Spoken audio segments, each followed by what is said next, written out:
নমস্কার বন্ধুরা, জ্ঞানের দেশ ইউটিউব চ্যানেলে আপনাদের সবাইকে স্বাগতম। আজ এই ভিডিওতে ঘর থেকে দারিদ্রতা দূর করার 15টি সহজ উপায় সম্পর্কে জানব। কিন্তু তার আগে আপনাদের কাছে একটি ছোট্ট অনুরোধ, আপনারা যারা আমাদের চ্যানেলে নতুন তারা দয়া করে চ্যানেলটি সাবস্ক্রাইব করবেন, আর যারা আগে থেকেই সাবস্ক্রাইব করে রেখেছেন তাদেরকে অসংখ্য ধন্যবাদ। তাহলে চলুন শুরু করি। 1. খালি পায়ে বাথরুমে যাওয়া উচিত নয়, তাই আপনি যদি এটি করে থাকেন আজ থেকেই বন্ধ করুন। 2. স্নান করার সময় কখনোই খালি পায়ে থাকা উচিত নয়। 3. বাড়ি থেকে দারিদ্র্য দূর করার জন্য শুক্রবার দই এবং মাখন দান করতে হবে। 4.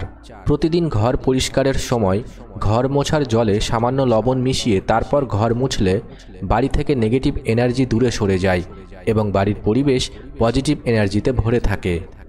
5. যে ঘরে নারীদের সম্মান করা হয় সে ঘরে অভাব খুব কম থাকে, তাই অবশ্যই নারীদের সম্মান করা উচিত। 6. যে ঘরে সন্ধ্যায় প্রদীপ জ্বালানো হয় সেখানে দারিদ্র্য থাকে না, তাই প্রতিদিন সন্ধ্যায় প্রদীপ জ্বালাতে ভুলবেন না। 7.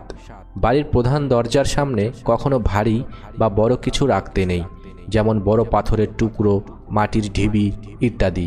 এতে বাড়িতে উন্নতি আসতে বাধা পায়। 8.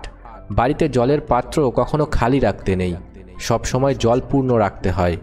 খালি জলের পাত্র দারিদ্র্যের আরেকটি বিশেষ লক্ষণ, তাই এটি আপনাকে অবশ্যই খেয়াল রাখতে হবে। 9. যে বাড়িতে উত্তর দিক থেকে বাতাস আসে না বা বাড়ির উত্তর দিকে বাথরুম আছে সেই বাড়িতে দারিদ্রতা নেমে আসে। 10. যদি বাড়িতে কখনো প্রয়োজন ছাড়া গাছ কাটা হয় তাহলে সেই কাটা গাছ সঙ্গে সঙ্গে বাড়ির বাইরে ফেলে দিতে হবে। বাড়িতে কাটা গাছ বা শুকনো গাছ থাকলে দারিদ্র্য ডেকে আনে। 11. বাড়িতে নেতিবাচক শক্তি থাকলে প্রধান দরজায় শিলা লবণ রাখুন। 12. গুরুর হাত থেকে উপহার পেলে দারিদ্র্য দূর হয়, তাই এমন সুযোগ যদি কখনো আপনার জীবনে আসে তাহলে অবশ্যই সেটিকে গ্রহণ করুন। 13.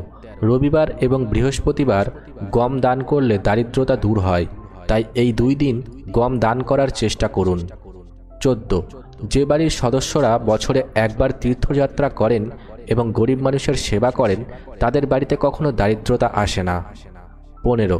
ভগবানের উপরে পূর্ণ আস্থা রেখে ভক্তি ভরে পূজা অর্চনা করলে দেবী লক্ষ্মীর কৃপায় নিশ্চিতভাবে আপনার ঘরের দারিদ্রতা দূর হবে। তো বন্ধুরা, ভিডিওটি ভালো লাগলে একটি লাইক করবেন এবং কমেন্টে লিখুন জয় মা লক্ষ্মী। সকলের জন্য শুভ কামনা। সবাই ভালো থাকবেন।